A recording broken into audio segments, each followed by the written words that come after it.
the workshop on the topic Fintech security mistakes and how to avoid them. We would like to begin by thanking you all for being a part of Pursuit 2021, Combating Financial Frauds with Technology. This event is supported by Invest India and Startup India. We would like to thank our session partner Refinitiv, Gold partner Rikita, Bronze partner Onfido, Knowledge partner ENY. Without any further ado, it is my pleasure to introduce you to Miroslav, CEO, Critical Security, and Andrius, Managing Director, BCCS Cluster. They both will be hosting today's workshop. Welcome both of you. Over to you guys. Hi, and thank you so much for the kind introduction. So welcome guys to the BCCS Cluster workshop on the Fintech cybersecurity mistakes and how to avoid them. My name is Andrius Petkevicius, Managing Director at BCCS Cluster. BCCS is a consortium of private and public sector organizations that support the growth and development of the fintech industry with knowledge, talent, and technology. A big part of today's workshop is your involvement. So if you want to get involved, please feel free to ask any questions that you may have, and we will try to answer them in the second part of the workshop. Today, I am joined by Miroslav Lucinskij, CEO and founder at Critical Security, a leading cybersecurity company in Lithuania, and of course, a member of the BCCS cluster. Hello, Miroslav. How are you doing? Hello, Andrius. So nice to join the session. I am very happy that the association has invited us today to present some, to share the knowledge in the context of the forum which is happening. Yeah. So I think we will try to do our best, and as well, I suggest that the audience would, ask questions, then we can also address them during the presentation. So, yeah. Excellent. Thank you so much, Miroslav, and we look forward to learn more during your workshop today.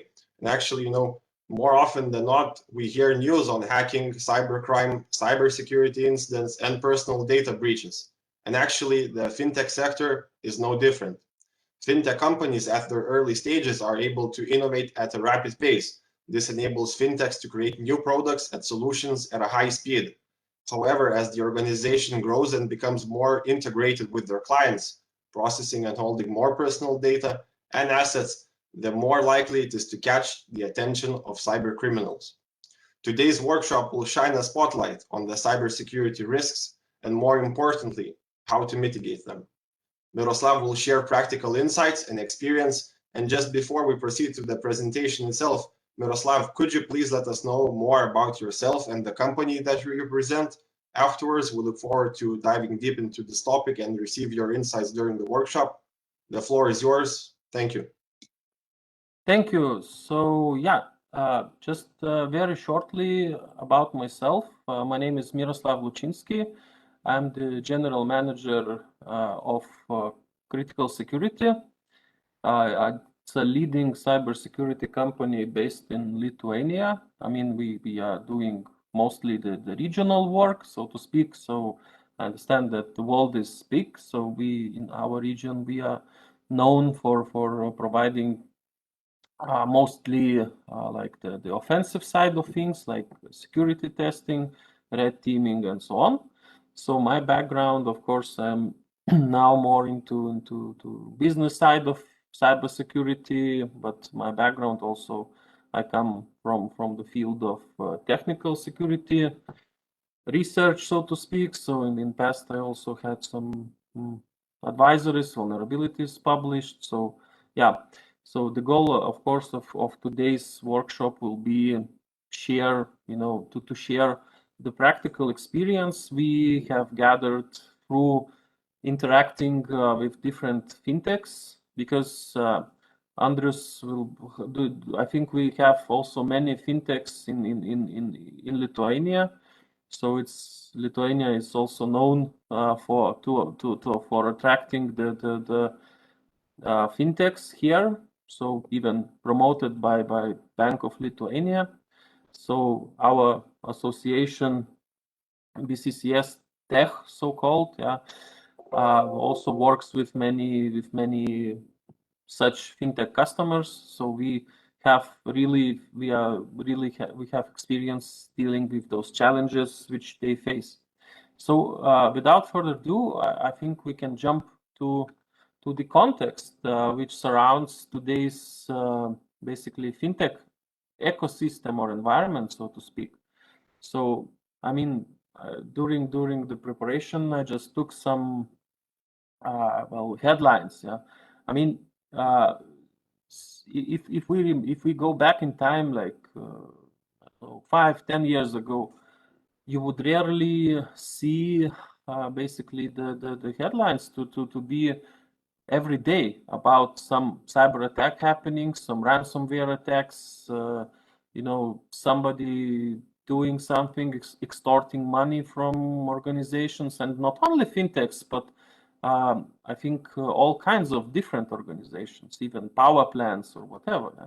Because nowadays cyber attacks finally can be used to have an effect on the business, and also with let's say new money laundering schemes and so on, it is possible to actually not get caught. Yeah? So just I would not focus on the headlines here, but the idea is that if back in the day you had, in order to rob a bank, you actually had to visit the branch of this bank. So now you can just sit somewhere cozy, have a drink in one hand, and try to make a cyber attack, to use some kind of like ransomware or so on, just to extort that money from the victims. So this is really the reality we are now in 21st century. Yeah? So no need to go to make a crime on site. Yeah? So, but today, of course, I think let's focus on some mistakes and maybe our experience in relation with cybersecurity in a fintech organization. So the goal would be that we would share some maybe those mistakes and how to solve them. So because obviously, since we are attending this conference, I guess we are on the on the defensive side. So we either represent the fintechs itself, or maybe we are service providers to those organizations. So I think we can jump into fintech security challenges. Obviously, I just picked like 8 groups of them, but obviously it's just the tip of the iceberg, and I think there are many more. And honestly, if you are a CISO or like responsible for cybersecurity in your organization, then you are really a busy man nowadays, because first of all, there are many different kinds of attacks going on. Secondly, there are the compliance, let's say, regulations. Then you have like risk assessments, like risk management, which you need to balance, all kinds of, the things you want to cover.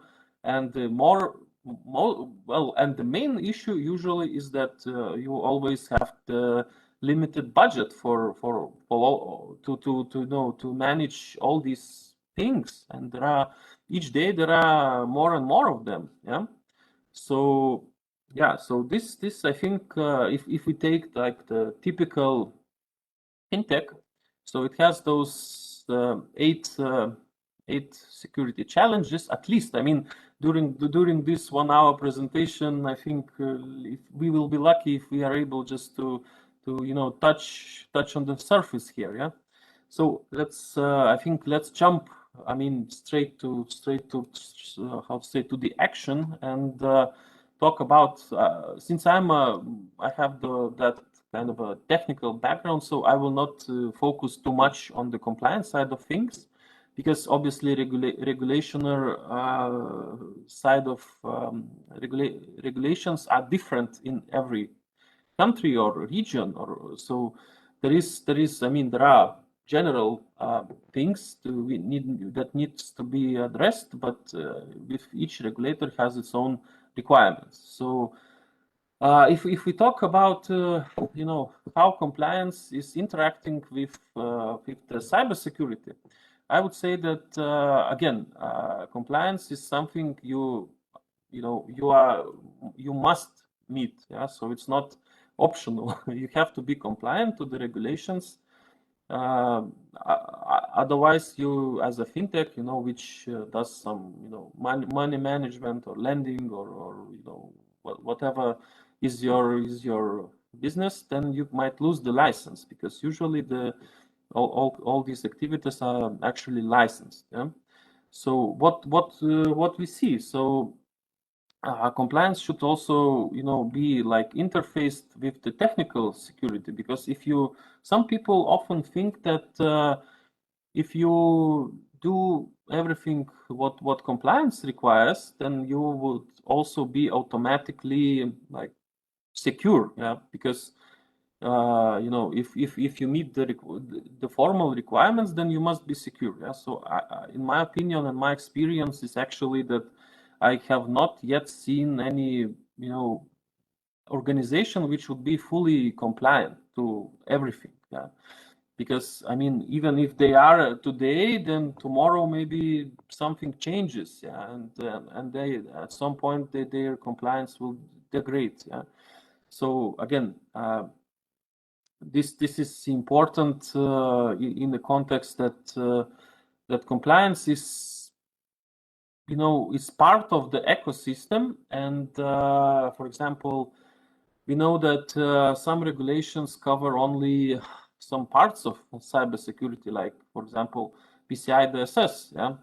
Often we see a mistake in this regard, that for example when you are reaching the compliance with PCI DSS, there are some requirements to perform like security audits, penetration tests, and whatnot.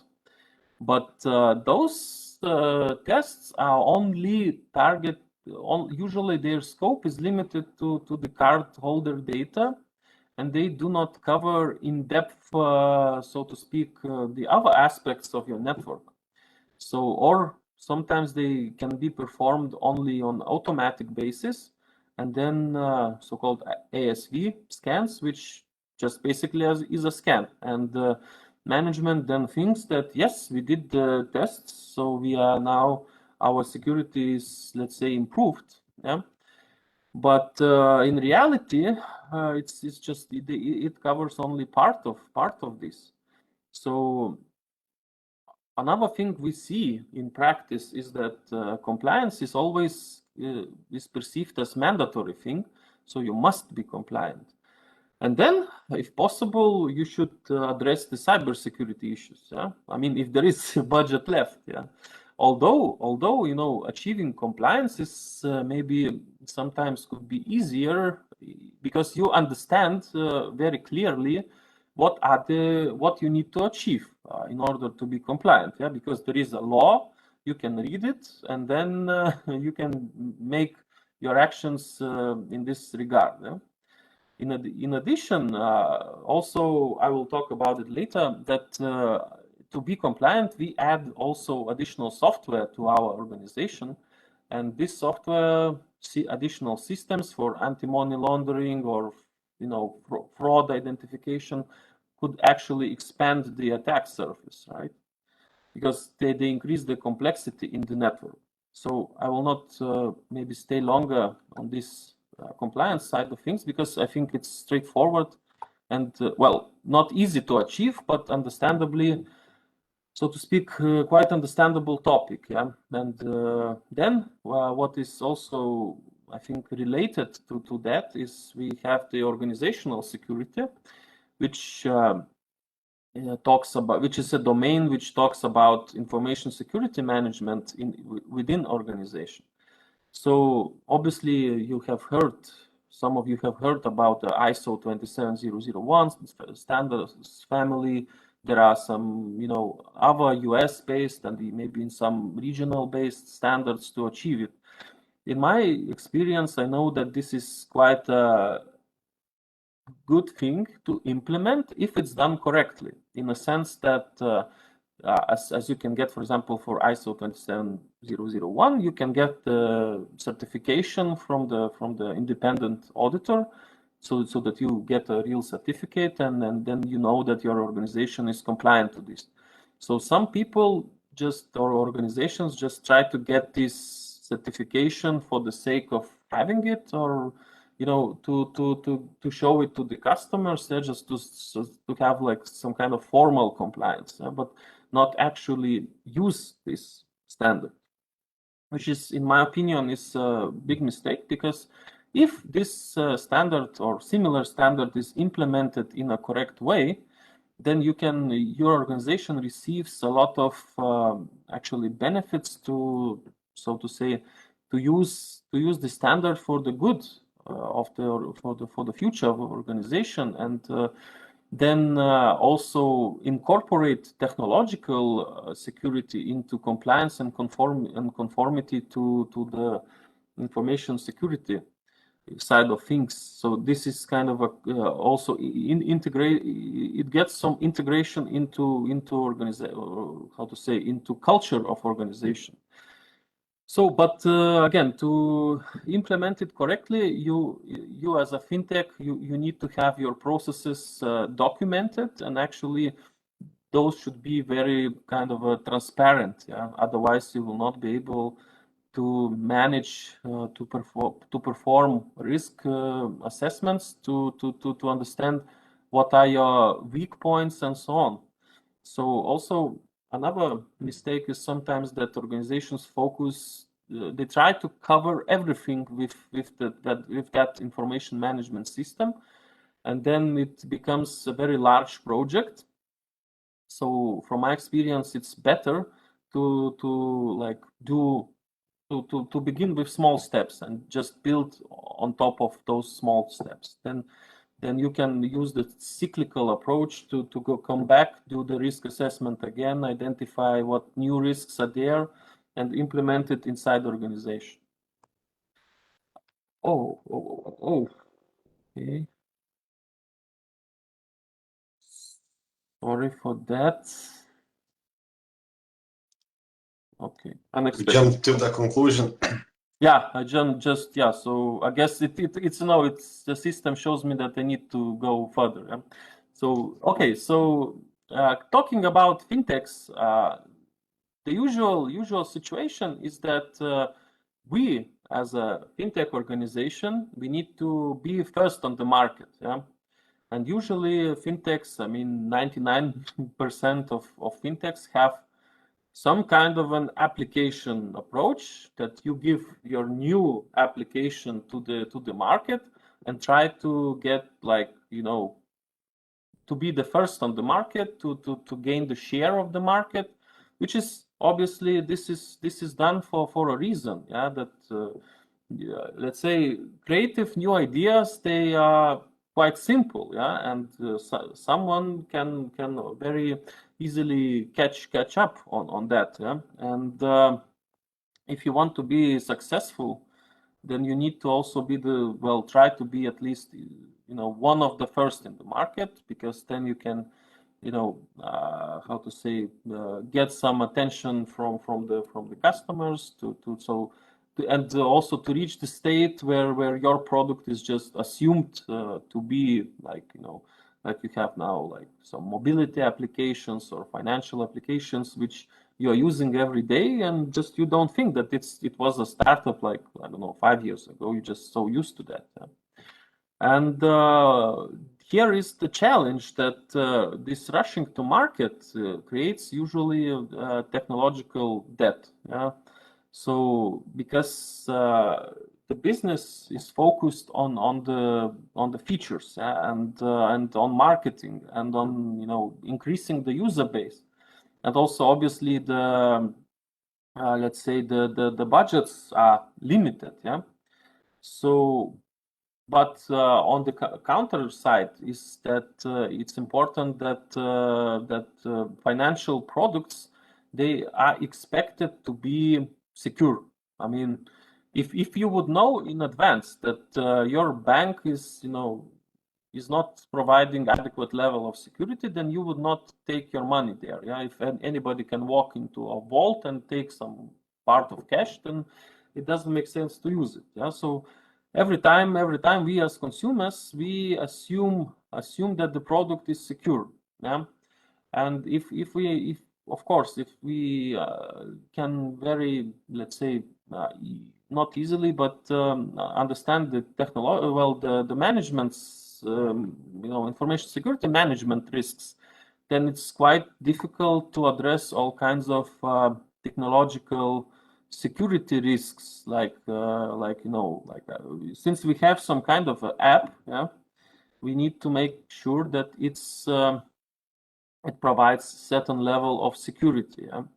And here we usually have such situation that our software developers, they are very good guys and they have very extensive knowledge in developing the software, but also making this software secure. Obviously, if we compare to 15 years, 10 years ago, now each developer has understanding about the SQL injections, cross-site scripting vulnerabilities. So all kinds of vulnerabilities that can be identified as technological vulnerabilities. So sometimes they, of course, lead to extraction of data, by the malicious actors and so on. So this is so to speak, it can be very dangerous if those vulnerabilities are not fixed or detected, so to speak, during the building or the technological release of the application. So again, but the idea is that sometimes as this technological depth is increasing, fintechs forget to also invest into third-party reviews of those products, and then bad things happen, because if you are locked in the same ecosystem, like you are developing this application, you are quite used to the what's going on here, you don't see, like you don't follow the news, you don't test different similar applications on a daily basis, then of course you have your developers are good developers, but they are not security experts. So companies which focus on application security, they have people who constantly test let's say such kind of applications or different kinds of applications, and they are more familiar with all different kinds of, because there are many kinds of vulnerability classes, and they there are new classes, maybe not every day, but they are increasing. So again, you have to address the application security side of things. Then don't forget that there are also business vulnerability classes, so to speak. So applications, your product can be vulnerable to like some business vulnerabilities. Those are not necessarily the technical ones, or they are, let's say, they are not detectable by tools, and only people who understand how the process works can detect those. So for example, we have seen many times that, for example, you could modify parameters of the application and, for example, do some currency conversion with the negative, with a negative number. Then you could basically, instead of decreasing your account, it would increase. For example, if you are doing transfer, so you want to transfer $100, and you input into the bank, basically minus $100. So instead of deducting it will, the system might actually increase your balance. So or decrease the balance of the account you are transferring to. So that we also have seen. So this is just very simplified version. Well, example, of course. Nowadays, maybe it's not easy to spot such a simple vulnerability class, but it's possible. Then, for example, some anti-automation lacking, it usually allows to, for example, brute force the account, yeah, to for example, as we know, there are some leaks from different, websites, from different forums, which are made publicly, yeah. And if you have registered in those, let's say, resources which databases have been leaked, then if you are using the same password everywhere, then potentially, attackers can try this password in different systems, in different services. So one of them is actually, it's why not try it in a fintech app? Yeah? If we have a list of users, we have list of passwords. So there is, and usually nowadays, all the most of the fintech apps, you register there with the email address or the mobile phone. Then it's easy to, how to say, to match, the leaks with the potential accounts. And then if the product is allowing automated requests, too many automated requests, then it's possible to try this credential stuffing, so it's called. Next thing, that most of the fintechs, again, because they are innovative, they are rapidly growing, they use the cloud infrastructure. Yeah? And each cloud provider has its own basically ecosystem of the security settings, of the how things are properly done. For example, how the isolation or the microservices should be deployed there, yeah. And sometimes it happens that basically somebody just leaves, backup copies of databases publicly accessible through Amazon buckets, and some other providers have the same. So you have to constantly, monitor your external infrastructure to understand if that there is no such information accidentally available to outsiders. Then so just to summarize, that security features in an application are usually built on top of the existing features, and not an integral part of architecture of the So it means that security features are not always the secure features. Yeah? Just to it's not enough to have a password in your app. It's you should also make sure that it would be secure enough. Yeah, so that there are certain length and complexity requirements. Then you should also follow the secure development lifecycle approach, because again, fintech apps are not, let's say, released, like waiting for a major version to occur. No, you are constantly improving, because you are adding new features. So you also have to do, let's say, security reviews of those new features. Again, do not always rely on the internal team, because they, of course, they are very competent in developing things, but you also, as a doctor always sees different kinds of cases of diseases. So he knows usually better, or can detect maybe some things you haven't thought about yourself. Yeah?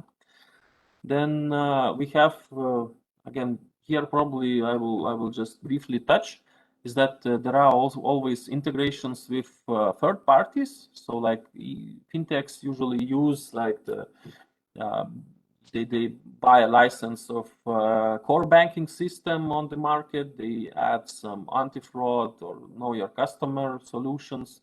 So when dealing with third parties, and probably the key takeaway is that you, as a business owner, or like the chief information security officer, you should also think about that those vendors you are choosing from, they do not always necessarily have the security level of what you wish they would have. Yeah.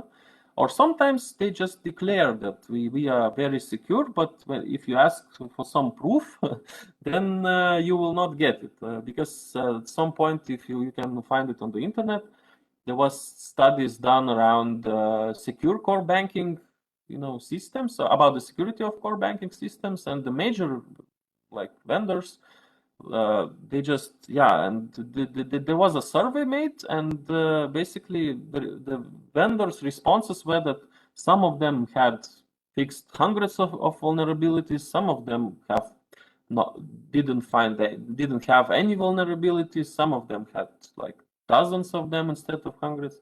So then you don't know actually which is the true, yeah, because maybe so it's difficult to decide, yeah, just from the responses itself. So when you are dealing, especially with the smaller vendors, please ask that they provide some proof that how they take care of their security of their products. So you would have it like acceptable level, and also you should be able to formally verify it. Also, make sure that when you are doing third-party integrations, to limit the exposure of your like interfaces for information exchange, make it like encrypted and peer-to-peer exchangeable, yeah? So that no third parties could just easily access your systems. And also, due to like requirements such as GDPR, yeah, just you have to make sure that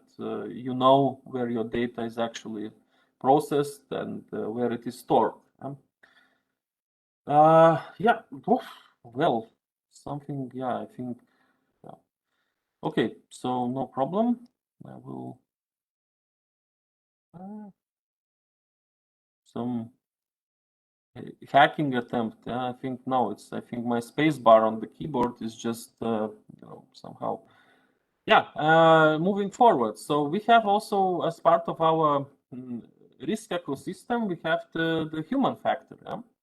So we know that malicious actors, they also employ the human factor as part of their attacks. So here the issue is that normally you can secure your servers, you can configure your software, you can eliminate vulnerabilities quite well.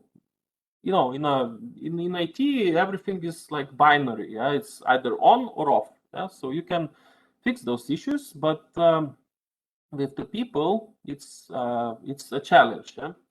So I think there are two ways you can improve your security in the context of human factor.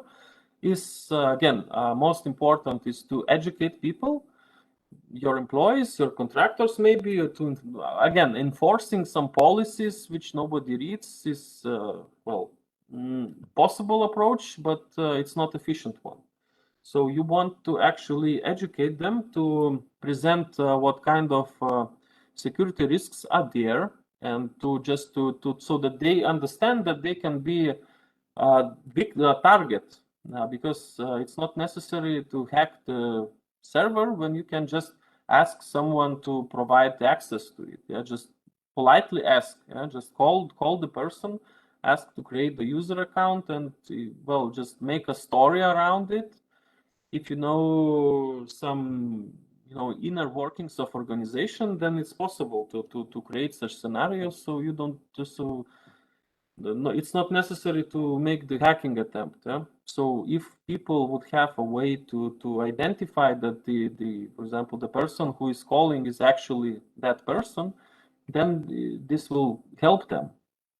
Another thing is that from technical side of things, you should also, how to say, limit the factor of mistake for the people, because obviously they are not security experts. Your employees are not security experts, and they don't intend to become such.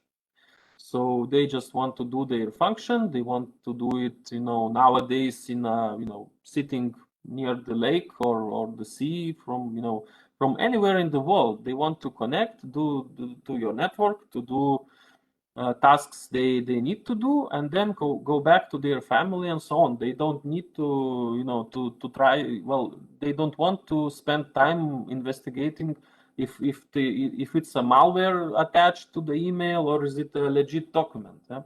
So please, probably the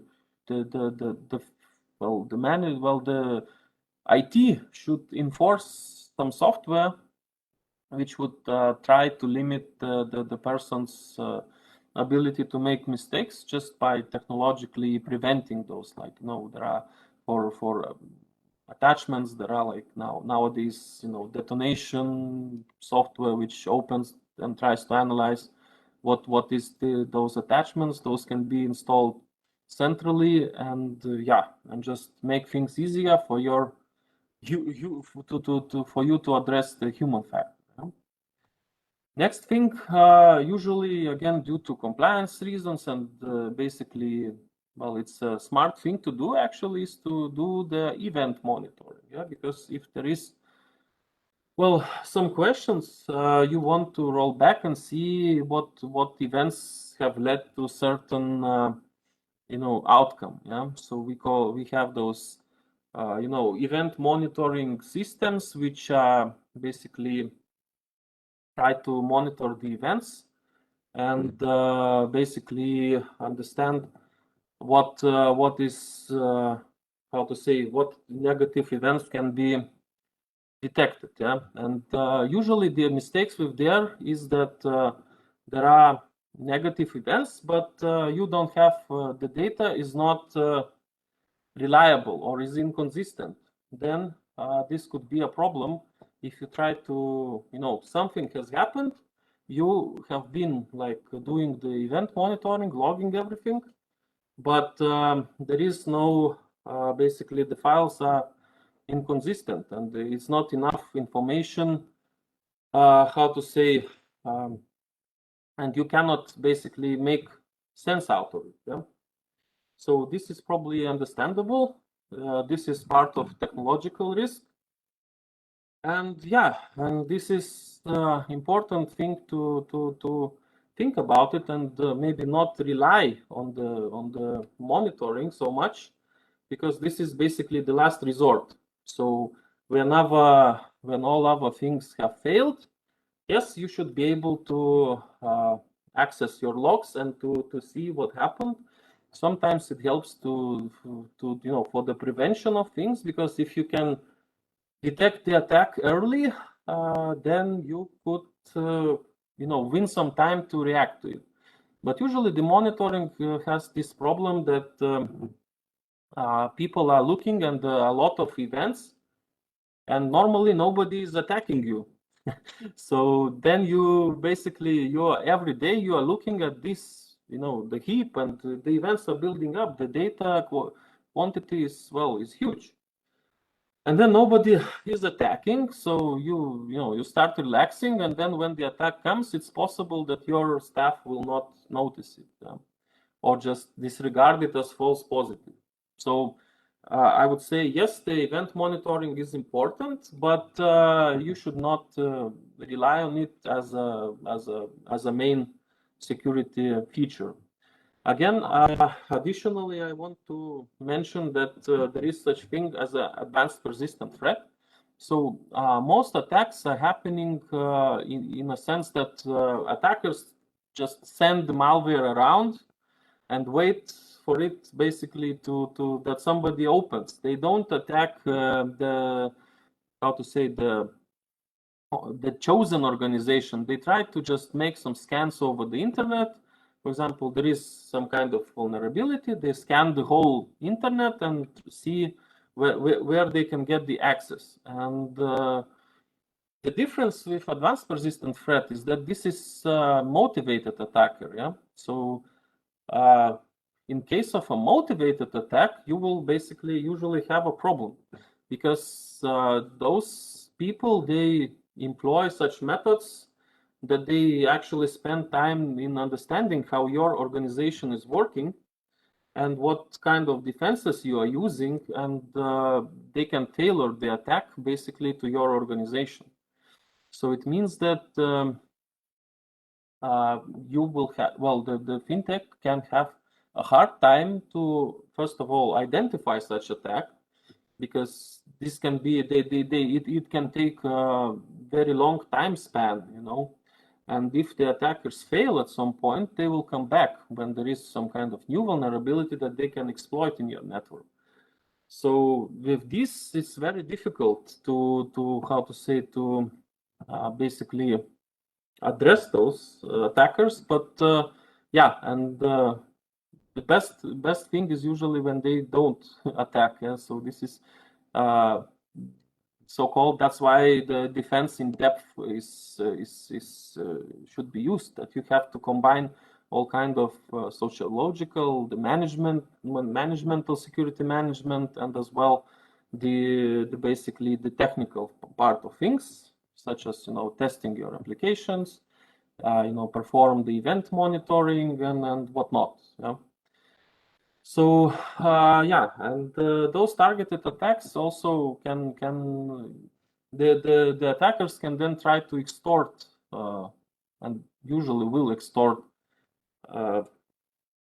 funds from your organization just for the sake that that you will want your data back. Yeah, so this is like the case of with ransomware, or it's or just sometimes they can like delete the data or whatever. So yeah, and those retargets, and again, if there is a successful attack, then you are not only losing the data, but the attackers then know that, for example, you are willing to pay them, and then they can come back later. Yeah? So you will have to pay twice. And nowadays, even insurance, I think, is not always covering those ransom payments, because back in the day it was that insurance would cover them, but I think now, since it has become very common, then this happens that insurance will not always help. And then, of course, the eighth challenge, so to speak, is the incident response. And here maybe we understand that there are challenges in itself. So because we sometimes feel that we are ready for an incident, but actually when it happens, and I'm talking now maybe more about the major ones, that something really bad happened. It's not about that somebody has lost access to the one password of one user or whatever, but if there is a major incident, like attackers are able to access your systems and exfiltrate data from there, so you will face some problems, because normally, I mean, from my experience, it's one of those, of course there are many factors, but one of those factors usually plays its role. So for example, people can have often they just cannot confirm if the incident has occurred. So somebody is reaching out to you about that you should make a payment for because they have stole your data, but your IT team is not able to confirm it because there is not enough information, or there is not enough how to say competence for that.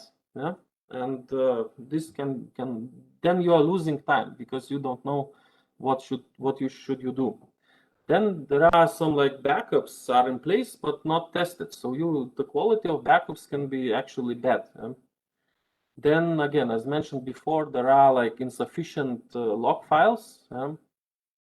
Again, during the incident, you can get media attention which you don't know how to address. Then there is obviously an interesting point, is that people expect that if the incident is happening, that you will call some kind of security company and they will send you, I don't know, 10 people to resolve the incident.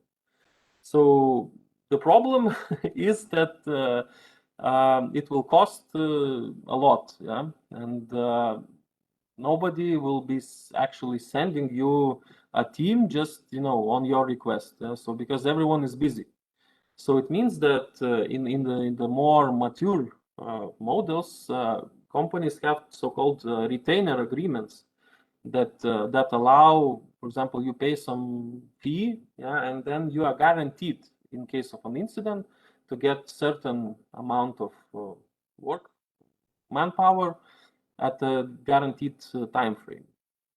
And again, sometimes it happens that your incident is related with some kind of like cloud provider or third-party provider, which, for example, okay, something happened, you are calling them and they just don't have the manpower on site, not available to you. So yeah, and then you cannot even proceed to investigate the incident, or for example, they will provide you some log files, but in a time frame which is not suitable to you, not fast enough.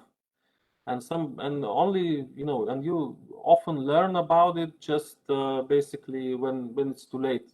So from the basically the hard way. And again, there is always the incidents happen at the worst possible time during weekends and so on. So please, so my probably tip for you would be just to make sure that you have all the legal clauses and you have the models for the incident to know that you are ready, you are able to react fast, and just have it basically documented. And yeah, so make sure that evidence is preserved, and yeah, and then after the incident, please spend time on analysis and yeah, then trying to be ready. So in conclusion, I would say, as I think we are already on time basically for questions, the battle is continuous. Combined complexity and predictability and evolution of attacks, makes sense that no organization is entirely protected. So this is continuous process, and we should not overlook it. So yeah, thank you for your time, and yeah, and basically I think we are ready for questions, right? Thank you so much, Miroslav, for the very insightful workshop. We have one question from the audience. Can you share some top cybersecurity trends? Not sure whether that's for security or for hacking perspective, but maybe we can cover both. Yeah, I think that well, now in cybersecurity, I think I will be vague. Yeah, so basically, cybersecurity is really trending at the moment. So whatever you take, it will be part of the trend. Yeah, so we have a lot of I think increasing ransomware attacks. So again, you need to get the countermeasures for those things. I think there are, due to COVID, again, new remote working things you need to improve. So people are working remotely. I think not everyone will be back in the office. So I think this is really trending, and because servers are managed by professionals, but the workstations, still have some like human factor, and your employees are not always, let's say, able to ensure that the data is protected there, even if you have some central management software there. Yeah, but again, sometimes even those devices can do wonders in hands of the kids, yeah, because kids can disable all kinds of security features sometimes. Yeah? So just as a joke, but really it happens sometimes. So yeah, I mean, the trends you can always read on the basically on the news sites. So maybe. Yeah, and probably as you said before, like quite many years ago, you had to physically go to a bank to rob it. Now, the tools needed to hack someone or some company are quite accessible, and you don't even have to have probably the technical knowledge to do this sort of attack. So I mean, you mentioned eight points, but as you said yourself, it's the tip of the iceberg. And I think when you're aligning the priorities, probably prevention is key. Yes, the security is as strong as its weakest link. So I mean, if a company or a person had to focus on a few specific areas, what would they be in your opinion? I think if we would say, okay, we have like I've mentioned 8 topics and we have to select like 3. So I would say this is like first, well, not in a particular order, but one of them would be the human factor. Another topic would be the technological factor, which combines all of the others. What we can do as a technical perspective, and First, and the third one would be the compliance and management part. So management, human factor, and technology. Those, of course, there are quite wide groups, but if you are able to find balance between each of them, then you should be able to succeed in the future with your because security is always about balance. If you put too much restrictions on the users, on the systems, then they will not be able to provide the services you intend to. So you always, as a security person, you seek the basically the balance, which is the most important. Because again, it's not possible to invest all the money in the world or all the resources in the world to just making sure that your app is secure, very secure. Yeah?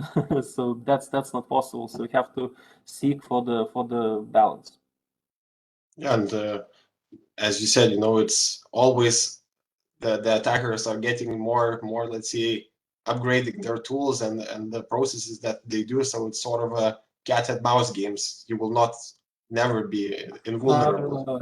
Yes, and I think that the worst part is that if there is really a targeted attack, then like multi-billion banks, they somehow can deal with those attacks. But when we are talking about quite small, relatively small fintechs, yeah, we who just have the interesting technology and they are growing, yeah, and so on. So they don't have the same resources as the big players.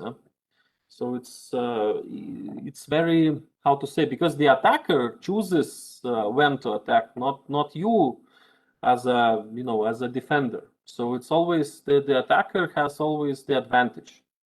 And if it is motivated or let's say sponsored by state of some sort, then it's really difficult to detect such attacks and I mean to succeed in defense of those, because even as you might know from again coming back to the security trends, you also learn from the media that there are even security companies are breached, even like factories or brewing companies are breached, which have like technological processes and well, how to say, capable budgets for security and so on. So it's a complex issue, I think. Yeah, and I like the notion that you've shared that would you be banking with a company that does not take security seriously? So I think that overall, probably, security should not be viewed as a checkbox exercise like AML compliance. So I think that overall, probably to win the confidence of the customers and to have a successful business, cybersecurity overall should be, at least in the top 3 of the priorities. Yes, I think even banking itself imposes this, because with the bank you have a long-term relationship.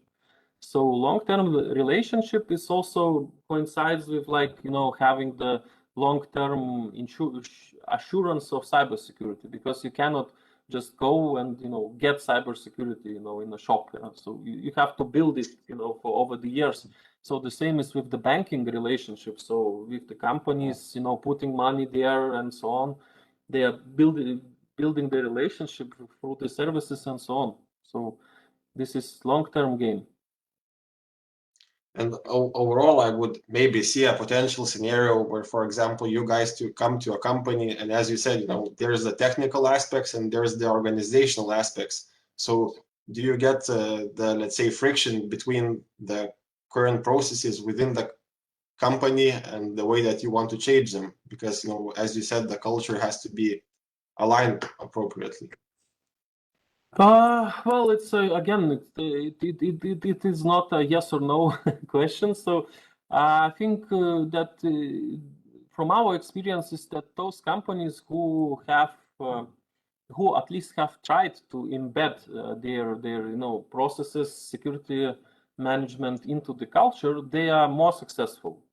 So if when those who just put security as a formal topic just to comply with something, because if you have a good system for management information security risks but you are not using it, then again you are, long term you will not be as successful as you could be if you would put the necessary effort and actually integrate, the system into your daily practices, daily business, and try not to cut corners around. Yeah?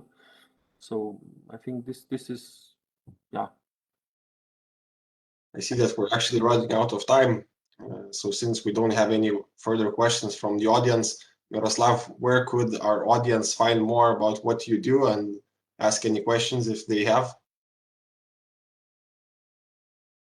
Yes, I think since the slides will be shared, you can just reach out to us, and through the BCCS tech website, through or just to contact me personally. I guess the presentations will be shared, so no problem. Just reach or through the organizers. I think it's always possible to connect to each other, as as now the IT technology allows us to. It's not that you met once in the conference and then you never see this person again.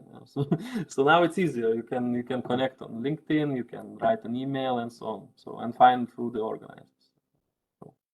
Excellent. So thank you so much, Miroslavas, for the excellent presentation. It was very insightful, and I would like to give a big thanks to the organizers of the event. It was a pleasure. I wish you all an excellent day ahead and see you soon. Thank you. Thank you. Thank you so much for an insightful workshop. Another thank you goes to our audience who were there with us today. Thank you so much, everyone. Stay safe. Thank you. Bye.